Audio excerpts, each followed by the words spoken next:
Welcome to the Theology Made podcast. I'm Dr. Jordan Vale. In today's episode, we're going to look at how Mary Magdalene was not a prostitute. It's before sunrise. The city is still dark, streets are empty. The air cold in the way Jerusalem mornings are cold in the early spring. A woman is walking toward a tomb carrying spices she prepared 2 days ago when there was still a body to anoint. She's not walking towards hope.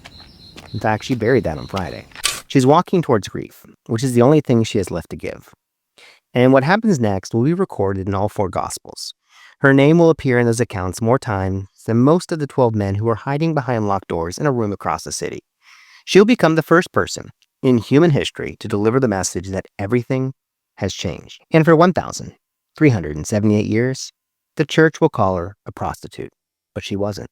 Most people, if they know one thing about Mary Magdalene, know that she was a fallen woman, a prostitute redeemed by Jesus, a sinner turned saint. And the story is so embedded in Western culture that it has generated paintings, operas, films, and theological arguments across 14 centuries. But there's one problem. The Gospels never say it. Not once. Not in Matthew, not in Mark, not in Luke, not in John. The text is completely silent on the subject. There is no prostitute in Mary Magdalene's story. There never was. What the Gospels do say is this. She was a woman from the town of Magdala, on the western shore of the Sea of Galilee. She had been healed by Jesus, from whom 7 demons had gone out, as Luke describes it. After her healing, she became one of a group of women who traveled with Jesus and supported his ministry. She was present at the crucifixion, she was present at the burial, and she arrived at the tomb on Sunday morning and became the first witness to the resurrection. That is the actual historical story. So where did the prostitute come from? One sermon, 591 AD.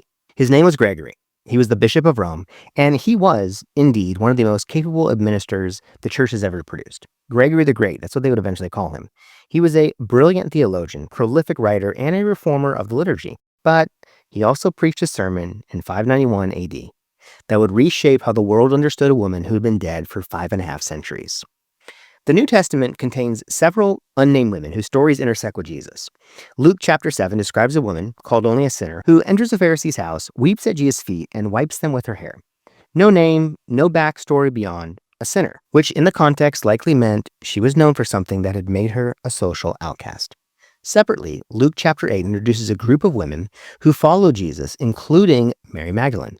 And separately again, the Gospel of John describes Mary of Bethany, the sister of Martha and Lazarus, who anoints Jesus before his death.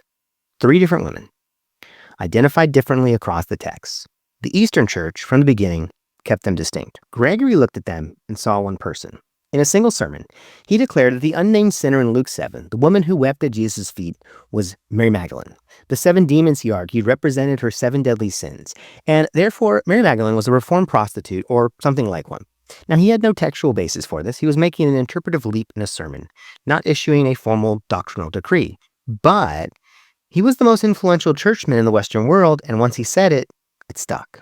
And it would take the Catholic Church 1,378 years to officially correct it. So what does the text actually say? There is a woman in the Gospels who stands at the cross while most of the disciples have fled. Matthew records her there. Mark records her there. John, you probably guessed it, he records her there too. Her name is Mary Magdalene. She watches where Jesus is buried. She prepares spices to anoint the body. She arrives at the tomb before dawn on Sunday. In John's account, when she finds the tomb empty, she weeps. A man she takes for the gardener asks her why she's weeping. She asks where the body has been taken. He says her name, Mary. She turns. The word she says in response is Rabboni, teacher. The risen Jesus then tells her to go and tell the disciples. She is, in the technical, theological sense, the first apostle, sent by the risen Christ to deliver a message. The church father, Hippolytus of Rome, in the 3rd century, and the theologian Bernard of Clairvaux in the 12th, gave her the title, the Apostle to the Apostles. That's not a minor role. That is a positional role in the founding story of Christianity. The resurrection, without which the Christian faith is nothing, according to Paul, was first communicated by a woman from Galilee who had been healed of something that had nearly destroyed her. The 7 demons Luke mentions are not explained. Modern scholars generally read them as severe illnesses, maybe possible mental illness, possible physical, just a demonic possession. So why then did the false version persist? Because mistakes get corrected. Theological errors in the church, we love to argue over them. Councils get called, bishops gather, positions get refined. The church is not and has never been a static institution. It corrects itself. Now, albeit slowly, sometimes very slowly, but it does. Particular error persisted for 13 centuries in the Western Church. And part of the answer is probably rhetoric and storytelling. The image was too compelling, too artistically productive, too emotionally satisfied that we don't really examine it. The arc of a fallen woman redeemed. That's a powerful narrative, and it appears in Rembrandt and Donatello. Dan Brown put a version of it at the center of the most widely read thriller of the early 21st century. And once a story has that much cultural momentum, the correction has to fight for attention against centuries of accumulated imagery. But there's another deeper layer. The version with the prostitute is a story about a woman whose significance comes from what she was rescued from. Her role is to be the object of grace. The actual version is a story about a woman whose significance comes from what she witnessed and what she was trusted to carry. Her role is to be a messenger, a witness, an apostle. Those are not the same kind of stories. One keeps the woman in a supporting position, grace covering scandal. The other gives her a defining one. And I don't personally think the church was consciously suppressing her. Gregory probably wasn't trying to rewrite biblical history, but the version that reduced her persisted, and the version that elevated her was available in the text the entire time and was largely ignored. In 1969, the Catholic Church revised its liturgical calendar, and it separated the feast days of Mary Magdalene, Mary of Bethany, and the unnamed sinful woman of Luke 7. They were acknowledging formally that these are three different women. Gregory had been wrong. In 2016, Pope Francis elevated Mary Magdalene's feast day to the same rank as the feast days of the apostles. The decree issued by the Vatican described her as the apostle of the new and greatest hope. The Eastern Orthodox Church, which had never made the mistake, observed the change, and as far as I know, said nothing, which is probably the appropriate response. And none of this received much coverage. A 1400-year correction to how the church had described one of its most significant figures doesn't tend to generate headlines. But it matters because the authoritative version of her story, in the tradition that had told the wrong version the longest, is actually what the Gospels always said. She was not a prostitute. She was a healed woman who traveled with Jesus, funded his ministry, stood at the cross, went to the tomb, and became the first person the risen Christ chose to speak to and send. There's a version of this story that ends with a takedown. The church got it wrong. Patriarchy. The suppression of women.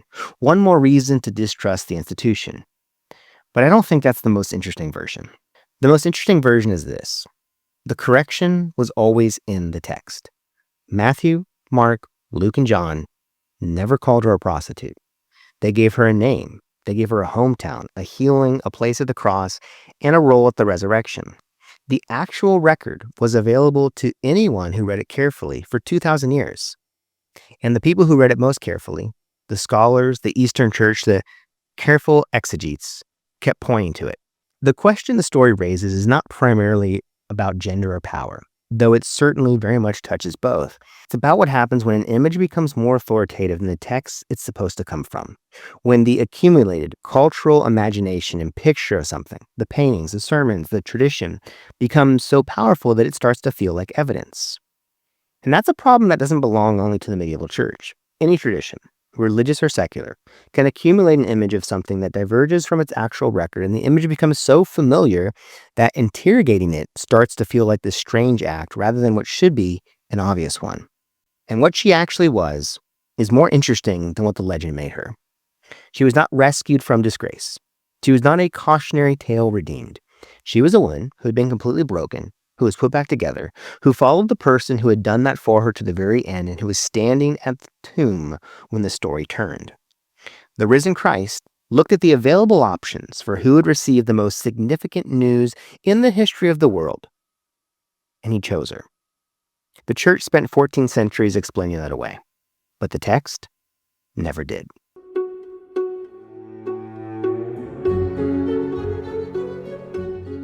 Thanks for listening to the Theology Made podcast. If this was encouraging or helpful, please like and subscribe on whatever channel you're listening on.